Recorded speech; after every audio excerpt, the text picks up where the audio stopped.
Assalamualaikum warahmatullahi wabarakatuh. Hai kawan-kawan cerdas dan asyik. Pada video ini akan dibahas tentang materi salah satu mata kuliah, yaitu mata kuliah kewirausahaan dengan pokok bahasannya adalah bisnis model kanvas. Dalam persaingan dunia usaha yang semakin tinggi saat ini, perusahaan harus dapat mengembangkan dan menciptakan nilai-nilai baru atau inovasi untuk dapat bertahan dalam persaingan. Oleh karena itu, perusahaan perlu menyiapkan rencana bisnisnya dalam sebuah model bisnis. Model bisnis adalah metode dalam melakukan bisnis di mana perusahaan akan mendapatkan pendapatan untuk dapat bertahan. Model ini menjelaskan bagaimana perusahaan menempatkan posisinya dalam rantai nilai. Model bisnis yang banyak digunakan adalah bisnis model kanvas (BMC). Definisi bisnis model kanvas adalah suatu alat dalam manajemen strategik dan kewirausahaan untuk menjelaskan, mendesain, menantang, menciptakan poros dalam suatu bisnis. BMC ini pertama kali dikenalkan oleh Osterwalder dan Pigneur. Melalui BMC, perusahaan seakan melihat bisnis dari gambaran besar namun tetap lengkap dan mendetail apa saja elemen-elemen kunci yang terkait dengan bisnis. Dengan demikian, perusahaan bisa melihat gambaran utuh yang sangat membantu dalam menjawab pertanyaan-pertanyaan seputar bisnis. Evaluasi terhadap satu demi satu elemen-elemen kunci akan memudahkan analisis terhadap apa yang kurang tepat dan pada akhirnya perusahaan dapat mengambil langkah untuk mencapai tujuan bisnis. Selain itu, ada beberapa komponen bisnis model kanvas. 1. Customer segment. Menurut Osterwalder dan Pigneur, pelanggan merupakan kunci utama dalam mendapatkan keuntungan. Tanpa pelanggan, maka sebuah perusahaan tidak dapat bertahan lama dalam bisnis yang mereka bangun. Berdasarkan teori Osterwalder dan Pigneur, mereka membagi dua segmen kelas menengah atas dan segmen kelas menengah bawah. Beberapa pertanyaan yang dapat membantu menentukan customer segment, diantaranya, untuk siapa kita menciptakan nilai? Siapa pelanggan yang paling penting? Di manakah mereka tinggal? Berapa usia mereka? Bagaimana mereka berinteraksi dengan produk jasa? Apa yang menjadi kebutuhan mereka? Berapa pengeluaran mereka per bulan? 2. Value proposition. Proposisi nilai menggambarkan bagaimana pelanggan dapat beralih dari satu perusahaan ke perusahaan lain melalui produk atau layanan yang ditawarkan oleh perusahaan berbeda dengan para kompetitornya. Beberapa pertanyaan yang dapat membantu menentukan value propositions, diantaranya, apa value yang akan ditawarkan kepada pelanggan? Apa masalah pelanggan yang bisa kita atasi? Apa keunggulan kompetitif perusahaan kita? Kebutuhan pelanggan yang mana yang bisa kita puaskan? Apa bundel produk jasa yang kita tawarkan kepada setiap segmen pelanggan? 3. Channel. Channel menggambarkan sebuah perusahaan dapat menjalin komunikasi dengan pelanggannya dalam menyampaikan proposisi nilai.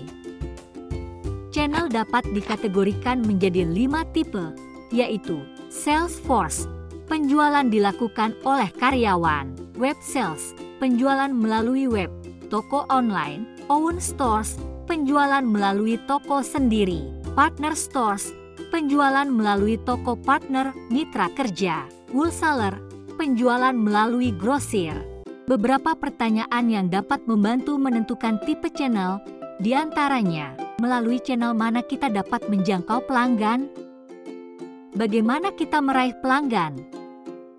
Bagaimana channel ini terintegrasi dengan yang lainnya? Channel mana yang bekerja paling baik?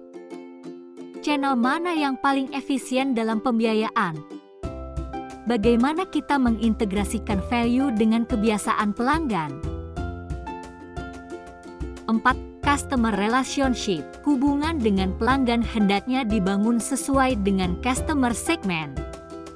Customer relationship dibagi menjadi 6 tipe, yaitu personal assistant, yaitu komunikasi yang terjadi antara pelanggan dan petugas pelayanan agar pelanggan mendapat bantuan selama proses penjualan.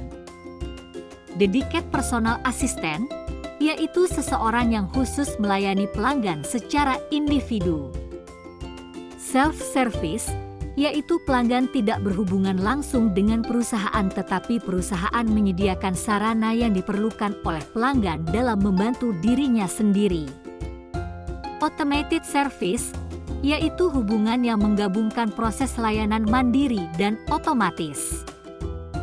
Communities, yaitu perusahaan membangun hubungan antar sesama anggota dengan membentuk sebuah komunitas untuk saling bertukar pikiran dalam mengetahui keinginan para pelanggannya. Co-creation, yaitu membangun sebuah hubungan dengan konsumen untuk menciptakan sebuah proposisi nilai yang baru. Beberapa pertanyaan yang dapat membantu menentukan customer relationship, di antaranya, bagaimana tipe relationship yang akan kita bangun dan buat terhadap pelanggan? Manakah tipe relationship yang telah dijalankan? Seberapa mahal? Bagaimana relationship terintegrasi dengan keseluruhan model bisnis kita? 5. Revenue streams. Arus pendapatan menampilkan keadaan keuangan perusahaan yang diperoleh dari uang tunai dari setiap segmen konsumen.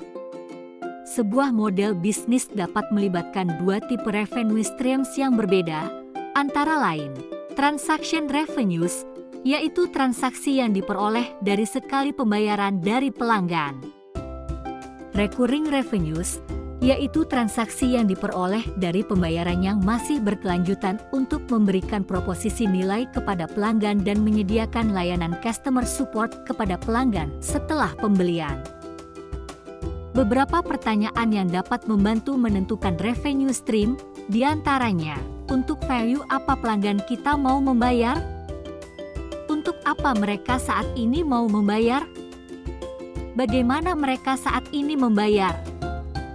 Bagaimana mereka lebih suka dalam membayar? Seberapa banyak setiap revenue stream berkontribusi terhadap pendapatan keseluruhan? 6. Key resources. Key resources merupakan aset yang sangat penting yang diperlukan agar bisnis dapat berjalan dengan baik. Beberapa pertanyaan yang dapat membantu menentukan key resources, di antaranya, apa sumber daya kunci yang diperlukan untuk memenuhi value proposition yang telah ditetapkan? Apa sumber daya yang diperlukan untuk mendistribusikan melalui channel? Apa sumber daya yang diperlukan untuk membangun customer relationship? Apa sumber daya yang diperlukan untuk mendapatkan pendapatan pada revenue streams? 7. Key activities. Key activities menggambarkan aktivitas penting yang dilakukan oleh perusahaan agar bisnis yang dilakukan dapat bekerja dengan baik.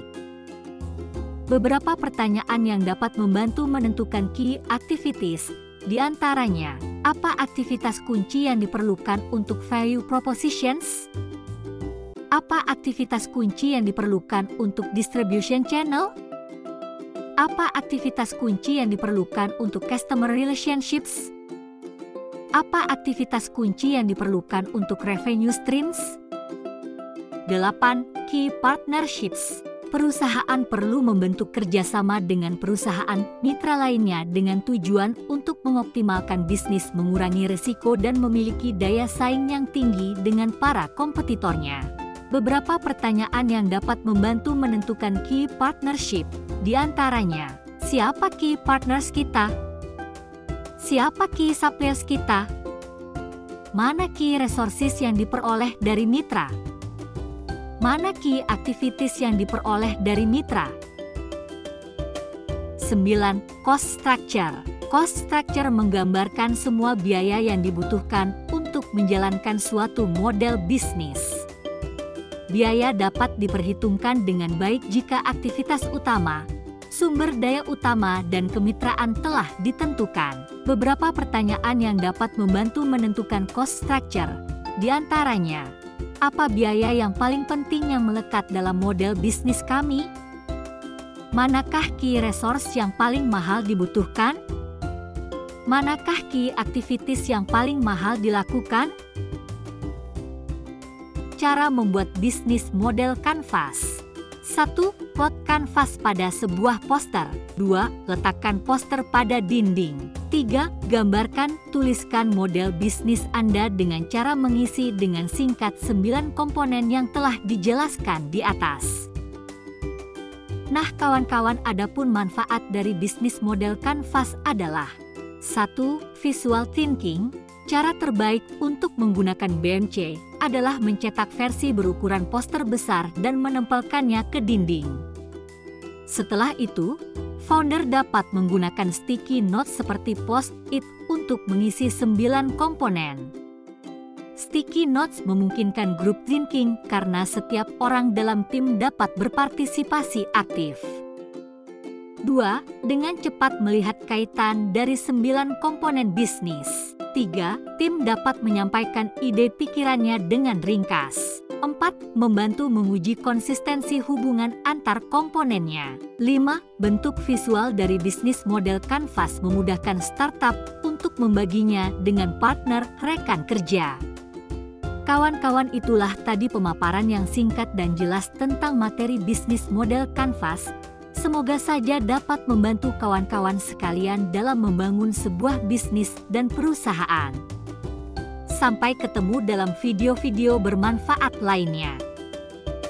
Wassalamualaikum warahmatullahi wabarakatuh.